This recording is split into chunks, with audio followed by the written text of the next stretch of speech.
నమస్కారం అండి. మా గోదావరి వంటలకి స్వాగతం అండి. ఏమండి, ఈరోజు మనం రెగ్యులర్గా కాకుండా వెరైటీగా గార్లిక్ ఫ్లేవర్లో ఓ ఫ్రైడ్ రైస్ చేసుకుందామండి. మంచి రుచికరంగా ఉంటుంది అనుకోండి.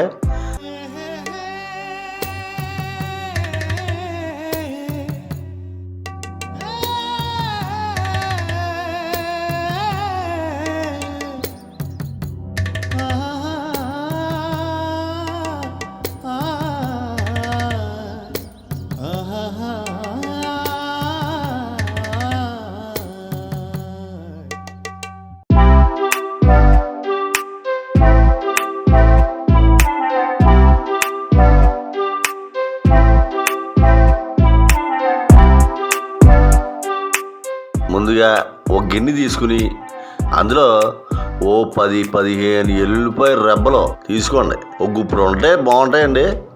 తర్వాత ఒక 20 ఎండుమిరకాయలు. ఏమంటే ఎండుమిరకాయలు కాకపోతే పచ్చిమిరకాయలు పండిపోయినది చాలా బాగుంటాయండి. ఈ రెండు కలిపి దాంట్లోకి నీళ్ళు వేసుకుని ఓ 15 నిమిషాలు నానబెట్టండి. ఏమంటే అదే పండు మిరకాయలు అనుకోండి, దానికైతే నానబెట్టగలదండి. ఆ పండు మిరపకాయలు ఆ ఎల్లుల్లిపాయ రబ్బల్ని కలిపి ఇంకోండి ఇలా పేస్ట్లో చేసుకోండి. దాంట్లో 2 స్పూన్లు నూనె పోసి మరగనివ్వండి. దాంట్లో స్పూన్ జీలకర్ర వేసి ఆగనివ్వండి.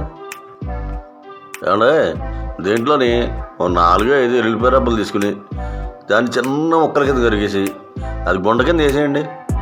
ఆ తర్వాత ఓ 4-5 పచ్చిమిరకాయలు సీలికల్లా చేసుకుని అందులో వేసి వేపేయండి. దాని తర్వాత కరివేపాకు వేయండి. ఏం మాడవకుండా బాగా కలుపుతూ వేపనివ్వండి. కానీ ఇందులో మీరు వెజిటబుల్తో పాటు తిందాం అనుకున్నారు అనుకోండి, వెజిటబుల్స్ అన్నీ చిన్న చిన్న ముక్కల కింద కోసేసి దాంట్లో బాగా వేపేయండి. మీరు లేదు మనం ఏదో స్పెషల్గా చేద్దాం అనుకున్నాం కదా నార్మల్గానే, అలా అయితే ఇలా చేసుకోవచ్చు అనమాట. దీనికి ఇంక వెజిటబుల్స్ పని ఉండదు. అందుకని మీరు డైరెక్ట్గా అన్నం వేసి శుభ్రంగా కలపండి.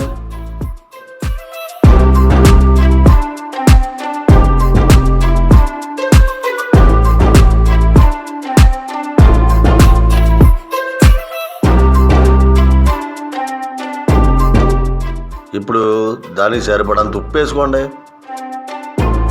దాన్ని శుభ్రంగా కలుపుతూ వేపండి.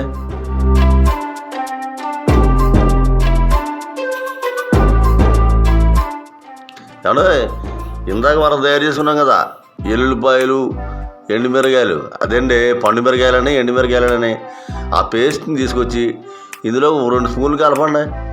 ఏమంటే ఇందులో మీకు కొంచెం ఘాటు ఎక్కువ కావాలనుకోండి ఇంకో స్పూన్ ఎక్స్ట్రా వేసుకోండి, లేదంటే నార్మల్గా వేయండి. ఇప్పుడు అంతా శుభ్రంగా కలుపుతూ ఓ 10 నిమిషాలు వేగిన తర్వాత చూడండి ఎలా తయారైందో, అద్భుతంగా ఉంది చూడండి. ఏమండో ఇది వేపేటప్పుడు మాత్రం మంట కొంచెం బాగా పెద్ద ఉండాలండి, అది మాత్రం గుర్తుపెట్టుకోండి. సిమ్లో మాత్రం చేయకండి, బాగోదు. చూసారండి ఎలా కళ్ళుకి ఇంపుగా కనపడుతుందో. ఏమంటే కళ్ళుకి కాదండి నోరుకి కూడా మంచి రుచిగా ఉంటుందండి అది. అబ్బా ఊహించుకుంటాను చాలా బాగుంటుందండి. ఏమంటే మీరు తయారు చేయండి, ఎందుకు ఏమంటే మేము ఇంత అలా చేస్తున్నాం కదా, మా గోదావరి వంటల ఛానల్ సబ్స్క్రైబ్ చేయండి. ఏమండి ఆ బెల్ల బటన్ కూడా నొక్కండి.